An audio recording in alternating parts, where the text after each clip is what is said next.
안녕하세요. 하루 필수 말씀 충전 하필 큐티 조종환입니다. 오늘 함께 나눌 하나님 말씀은 마태복음 12장 38절에서 50절까지 말씀입니다. 그때 율법 학자들과 바리새파 사람들 가운데 몇 사람이 예수님께 말합니다. 선생님, 우리는 선생님께서 표징을 보았으면 합니다. 라고 이렇게 이야기하고 있어요. 여기에서 이 표징을 보여달라라고 하는 요구가 일회적이 아니라 계속된 요구라고 하는 것을 지적해야 됩니다. 그러니까 지금 이 표징을 보여달라라고 하는 이 말이 이제 현재형으로 쓰여져 있는데, 현재형으로 쓰여져 있는 것이 이제 그 문법적으로는 지속적으로 계속해서 보여달라라고 하는 뜻으로 해석할 수 있어요. 예수님을 향해서 당신을 증명하는데 기적이 부족하다라고 하는 요구이고, 어떤 출애굽 때의 기적 같은 것을 보여달라라고 하는 말이기도 합니다.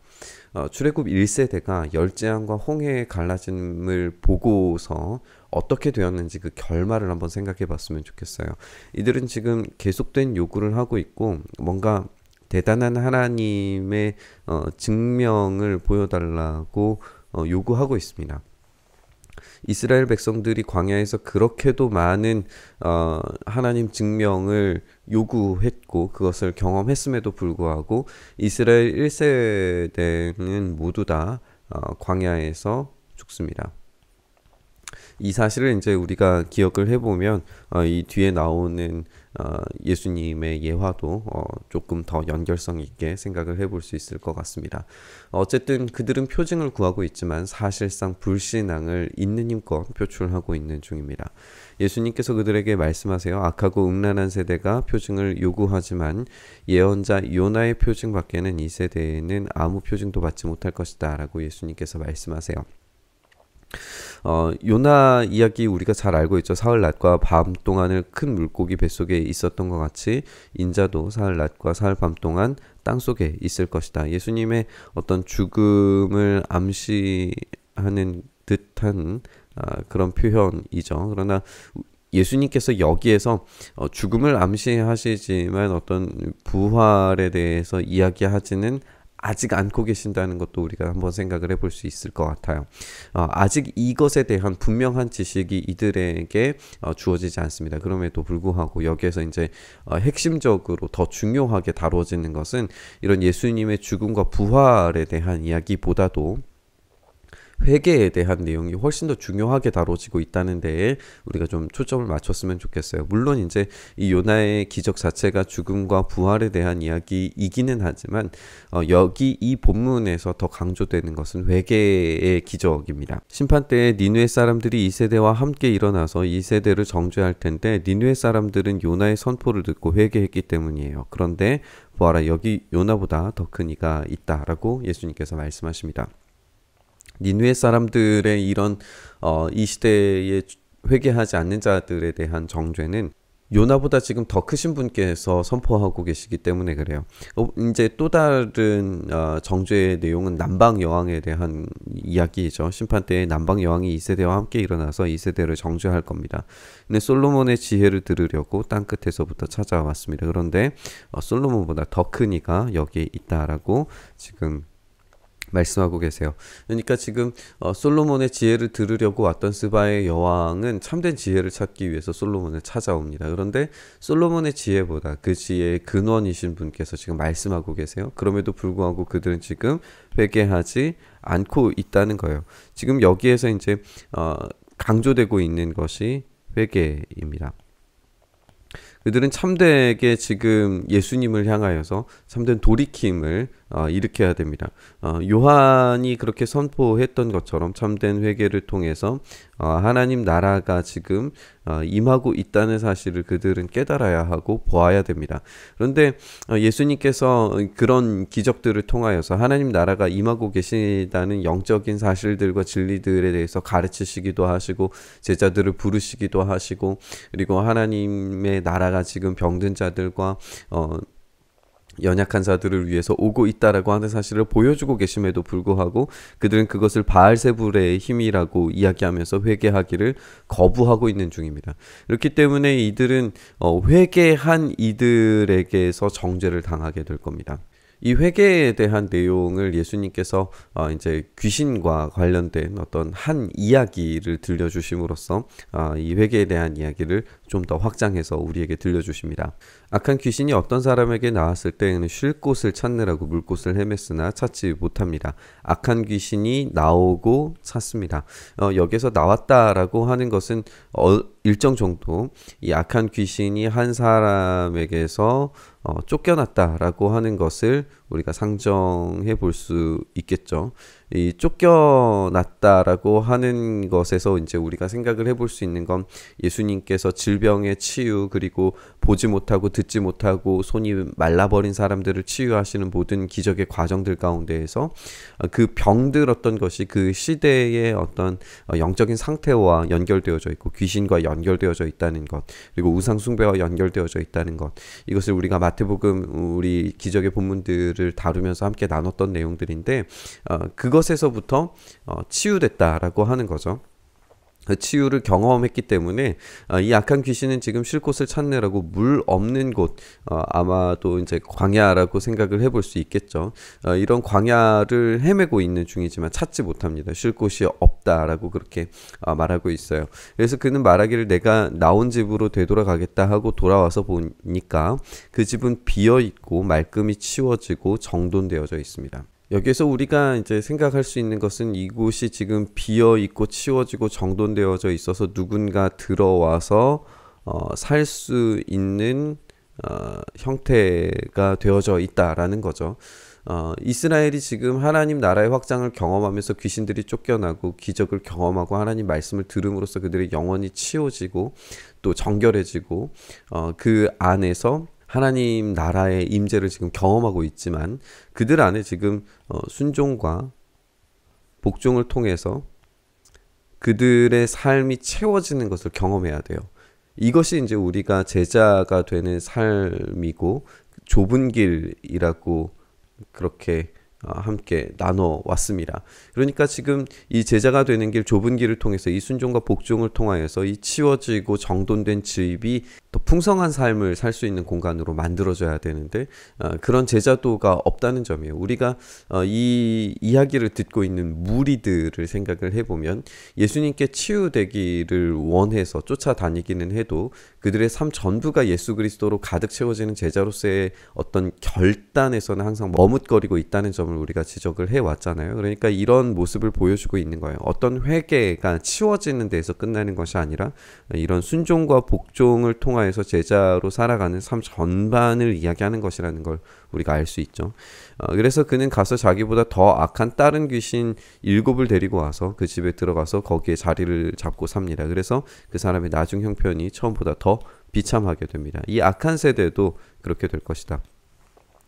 우리가 이제 이 본문을 통해서 어떤 영적인 질서들, 다른 7의 귀신들, 어떤 위계 질서, 이런 것들을 이야기하는 본문으로 상정하는 데는 한계가 있겠죠. 다만 우리가 7이라고 하는 어떤 상징수를 생각을 해보면 7 귀신이 보여주는 것은 완벽하게 파괴적으로 바꿀 만한 힘을 상징한다라고 생각해 볼 수 있을 겁니다. 그야말로 비참 그 자체인 거죠. 이스라엘이 참 이스라엘로 변모하지 않는 이상 그들의 비참한 미래는 결정되어져 있습니다. 우리에게 이제 말씀하고 계실 때에라고 이야기하는 것으로 봐서 이 앞선 주제의 이야기, 어떤 회심의 이야기가 연결되고 있다는 것을 우리가 생각을 해보게 되는데 여기에 등장인물이 예수님의 어머니와 형제들이 예수님과 말을 하겠다라고 바깥에 서 있다라고 하는 거예요. 예수님의 어머니와 형제들은 어떻게 보면 혈육간으로서 가장 친밀함을 공유해야 될 사람들처럼 보입니다. 그런데 오늘 이 본문의 주제가 이제 회개라고 하는 것을 함께 나누고 있잖아요. 그렇다면 이것은 하나의 예수님께서 실제적인 어떤 사건이었겠지만 이것을 어떤 경고와 그리고 이 제자도에 대한 어떤 부르심으로 굉장히 빠르게 이 주제를 밀고 나가시는 것을 우리가 보게 되는데 육체적으로는 친밀한 자들일지 모르겠지만 지금 이 사역의 현장에서는 바깥에 있는 자들입니다. 그렇다면 이제 이 마태가 이 이야기를 예수님의 어머니와 형제들이 찾아오는 장면을 누가 그 집을 채우는 자인가라고 하는 주제로 생각을 했을 때에 혈육 간의 친밀함은 그 집을 채우는 데에 아무런 도움이 되지 않는다는 거예요. 어떤 혈통이나 법으로서 그 집을 하나님의 집을 채워가는 것은 이루어지지 않습니다. 심지어 예수님의 직계 가족이라도 그렇습니다. 어머니와 형제들의 등장은 그들이 예수님과 가장 친밀한 관계성을 가질 것으로 기대하지만 사실은 그들이 바깥에 있다라고 하는 점을 강조하면서 이들이 외인의 역할에 머물고 있다라고 하는 점을 지적하게 만들어요.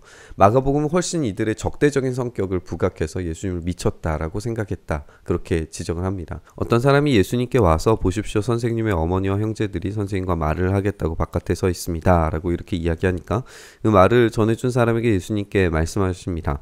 누가 나의 어머니며 누가 나의 형제들이냐. 그리고 손을 내밀어 제자들을 가리키시고서 말씀하십니다. 보아라, 나의 어머니와 나의 형제들이다. 하늘에 계신 내 아버지의 뜻을 따라 사는 사람이 곧 내 형제요 자매요 어머니다. 지금 예수님이 계신 그 집 안에 있는 사람들은 제자들입니다. 그리고 혈통적으로 형제였던 사람들, 그리고 예수님을 낳은 마리아는 지금 바깥에 서 있습니다. 지금 이 대비를 우리가 이제 발견을 해야 되는 거죠. 누가 하나님의 집을 채울 것인가? 이런 주제에 대해서, 그리고 누가 진짜 이스라엘이 될 것인가 라고 하는 주제에 대해서 지금 예수님께서는 하늘에 계신 내 아버지의 뜻을 따라 사는 사람만이 하나님의 집에 들어갈 자격을 얻게 된다라고 이렇게 지적하고 계십니다. 이스라엘은 혈통과 법률로서 정해진 하나님 나라의 신민이라고 하는 그런 우월의식으로 가득 차 있습니다. 그렇기 때문에 그들은 다시금 모세와 같은 기적과 다윗의 아들 솔로몬의 지혜와 치유를 보여주기를 요구했습니다. 그러나 그 기적을 요구하는 자체가 그들 스스로의 불신앙이라고 하는 점을 우리가 먼저 지적을 했습니다. 이제 예수님은 그들이 혈통과 율법으로 이스라엘이 되는 것이 아니라 하나님 아버지의 뜻을 따라서 살아가는 사람만이 참 이스라엘이 된다는 점을 말씀하고 계십니다. 그 참된 순종을 채워 넣은 사람이야말로 귀신에게 집을 내어주지 않을 사람이고 결코 빼앗기지 않을 영원한 거처를 차지할 사람이다 라고 말씀하고 계시는 거예요. 회개하지 않고 겉으로 보기에 깨끗한 집만을 요구하는, 그런 기적을 요구하는 사람들이 맞이할 결과는 이전보다 훨씬 더 처참하고 끔찍하리라는 것을 예수님께서 말씀하고 계시는 겁니다. 우리는 회개가 어떤 죄의 뉘우침에서 끝나는 것이라고 생각해서는 안 됩니다. 회개는 전 인격적으로 삶의 전역에서 일어나는 삶의 방향성의 전환으로 이해해야 됩니다. 일시적인 눈물로 드려지는 회개는 청소와 비교를 해볼 수 있을 것 같아요. 그것은 정말 기적같이 우리의 삶이 맑아지고 밝아지는 것을 경험하게 만듭니다. 그런데 결국 감정적인 카타르시스에 머무르는 회개는 본질적으로 표적을 요구하는 바리새인들의 입장과 그리 멀지 않다는 점을 우리는 지적해봐야 될지 모릅니다. 우리는 참된 순종과 제자도까지 나아가서 우리의 삶이 예수 그리스도로 가득 채워져야 그것을 회개라고 부를 수 있습니다. 우리의 삶의 영역에서 이 사실을 잊고 살 때가 얼마나 많은지 모르겠습니다.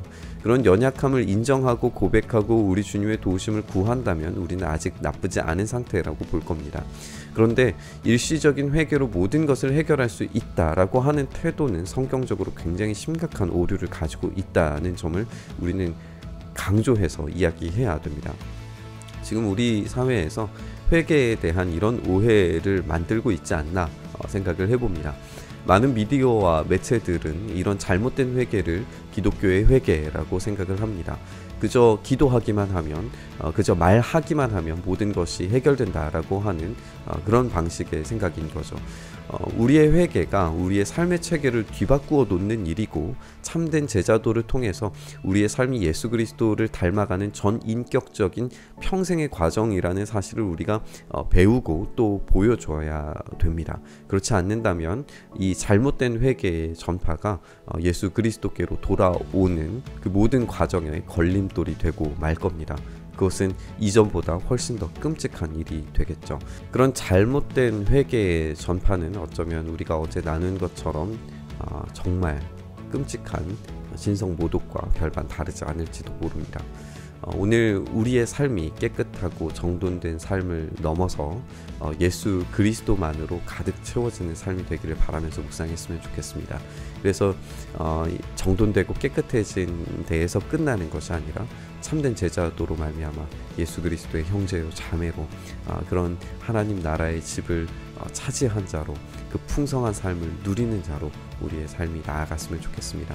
그런 전인격적인 회개와 변화된 삶을 위해서 우리가 결단하며 기도의 자리로 나아갔으면 좋겠습니다. 주님, 결국 우리 안에 하나님의 뜻을 따라 살아가는 삶, 그 삶의 모양 전체가 우리의 참된 회개요, 주님께서 우리에게 일으키시는 참된 기적의 역사라는 것을 우리가 기억합니다. 결국 이 회개도 예수 그리스도께서 우리를 위하여서 죽으시고 부활하심 없이는 결코 일어날 수 없는 사실이라는 점을 우리가 기억하며, 주님의 공로와 주님의 그 놀라우신 죽으심과 부활의 효과가 우리의 삶을 붙드셔서 이런 참된 회개가 가능하게 하시리라는 것을 우리는 믿습니다. 주님, 오늘 우리에게 오셔서 우리를 붙들어 주셔서 우리의 연약함을 긍휼히 여기셔서 이 참된 회개의 삶, 참된 성화의 삶을 우리가 살아낼 수 있도록 은혜 더하여 주시옵소서. 이렇게 우리를 붙들어 주시기를 간절히 소망하며 우리 주님 예수님 이름으로 기도드리옵나이다.